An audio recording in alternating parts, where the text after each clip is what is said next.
Today, let's talk about AI. When it comes to AI chatbots, maybe they'll be useful in the future. But as of now, you still have to put in more work fact-checking what it tells you than it would take to just Google the answer. And not to mention the lack of creativity across the board I've seen with anybody using this stuff. If you try to use it to be creative with anything, it'll just give you the most average answer possible. And don't get me started with all the image and video generation stuff. I really feel like my brain just can't comprehend when it's looking at an AI video. It feels like I'm in Skyrim reading one of those Elder Scrolls, or like I'm the Lisan al-Gaib tripping on spice. I really hate it. I know, controversial thing to say, but it does feel especially over when I know like anybody watching my videos or anybody looking at your photos or anybody's posts can just alter images or videos to do whatever they want. Like, how are our brains supposed to adjust to this? I don't know. And now going through Twitter, every blue check just replies with something from ChatGPT. Or they're just tagging the Grok AI, asking it to like comprehend the tweet for them. It feels like the internet's just dead to a certain degree. But let's talk about some new fresh horrors that ChatGPT is cooking up for people.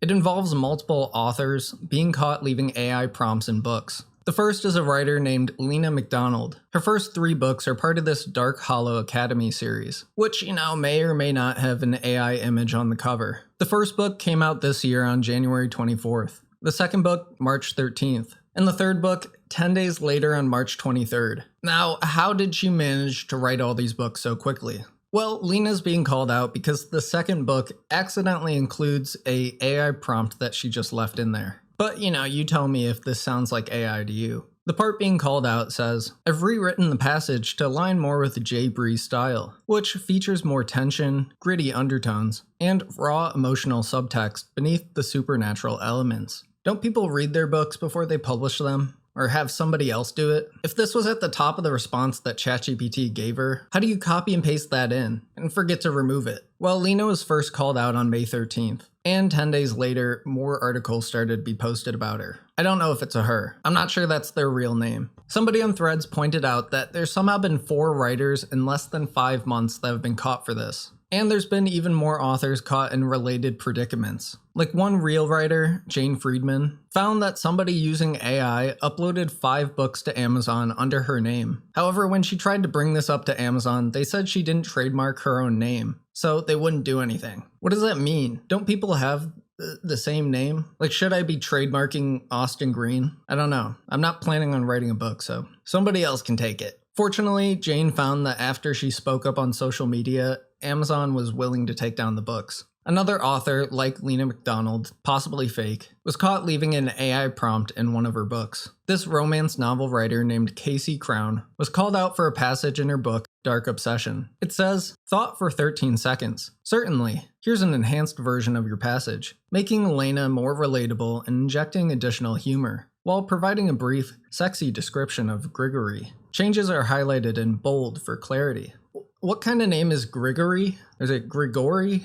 Even amidst the chaos, Grigory radiates an undeniable magnetism. His tall, athletic build and smoldering brown eyes effortlessly draw attention. His dark hair is perfectly tousled. Maybe I want to read this. However, I don't know how deep this Casey Crown lore goes. Because if you check out her Amazon page, she has 174 books for sale. 174. I gotta find out what the oldest one is. Her Mountain Daddy? A Single Daddy Mountain Man Romance. Bearded Bros Book 1. Okay, the first book came out September 5th, 2018. So maybe she was writing normally at first, and then somewhere along the line just started using AI to pump out these books. I really don't know, it's a mystery. But a few months after this incident, another author was called out for AI being left in their book. The writer's name is Rania Ferris, and she got called out in this Threads post. You know what? I'm totally not surprised when an author who has used AI-generated slop in their marketing/cover forgets to delete the ChatGPT response in her manuscript. I am, however, surprised that Ronnie is blaming it on her beta reader. What a effing shame. Literally, what is this? Quote, "This is already quite strong, but it can be tightened for a sharper and more striking delivery, while maintaining the intensity and sardonic edge you're aiming for. Here's a refined version."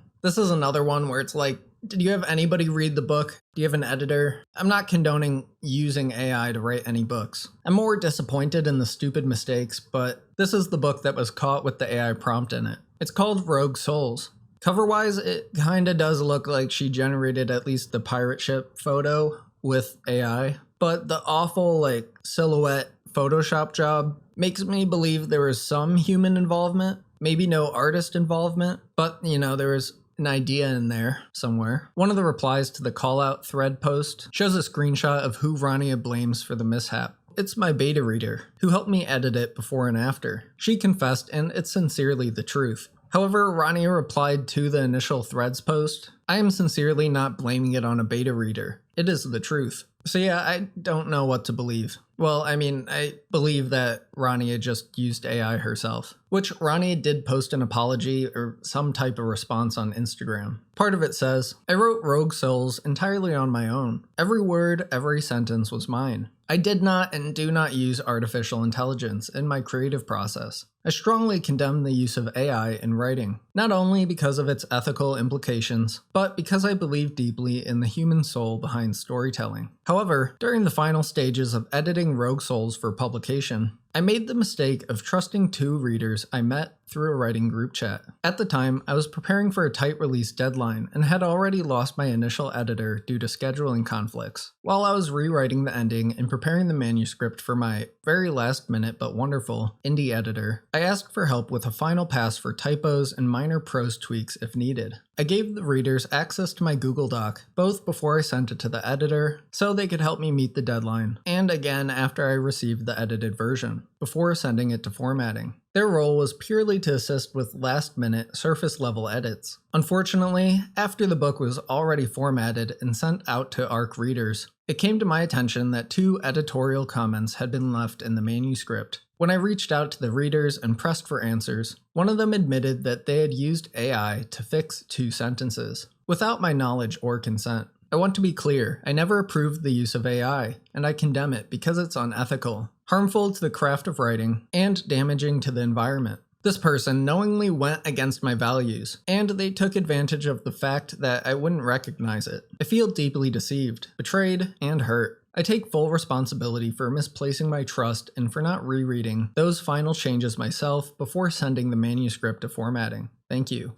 I feel that this is unlikely that it happened this way, but that's a gut feeling. What I really don't get is why your whole book would just be on a Google Doc, and then you share the actual final version Google Doc with just 2 readers. Like, why wouldn't you make a copy of it and then see what the changes are in the 2, rather than just put them all in the notes and then forget to take it out of the formatting in the final book? You know, a lot of decisions could have been made differently across all these stories. Maybe not the Jane Friedland one with the Amazon stuff, but the first person we talked about, Lena McDonald, she's still trying to make AI books after being called out across the internet. She just published a new book 6 days ago. It's called Brutal Oaths, a reverse harem mafia romance. Savage Mafia Legacy, Book 2. Wait, what do you mean Book 2? There's no Book 1. Oh wait, she co-wrote it with somebody? Are these AI? One of them's German. I don't know, this is too much to think about right now. What's most crazy about the Lena McDonald thing is that the AI prompt specifically says it's trying to rewrite her stuff to sound like a different author. It's just more proof that people that go to ChatGPT to come up with creative ideas, they have no ethical limitations to just stealing other people's work. I feel like it's always more worth it to make something interesting than something that just doesn't have any human soul in it. Some tools like that will be useful at some point, but the stage we're currently at is just a nightmare, constantly. So let me know what you think about authors leaving AI prompts in their books, or using it to write stuff in general. And how do you feel about all the AI BS that's going on right now? I need to hear it because I feel like I'm going crazy, so comment down below. Thank you so much to the supporters on Patreon and YouTube memberships for keeping this channel going. Send me any news stories you come across that you want me to make a video about. I'm going to be making a lot more videos coming up soon. I want to do more Twitch streams and stuff like that. Want to do multi-streams with YouTube. So check those out if you're at all interested. Thank you guys for sticking by me. I appreciate you for making it all the way to the end, and I'll see you in the next one.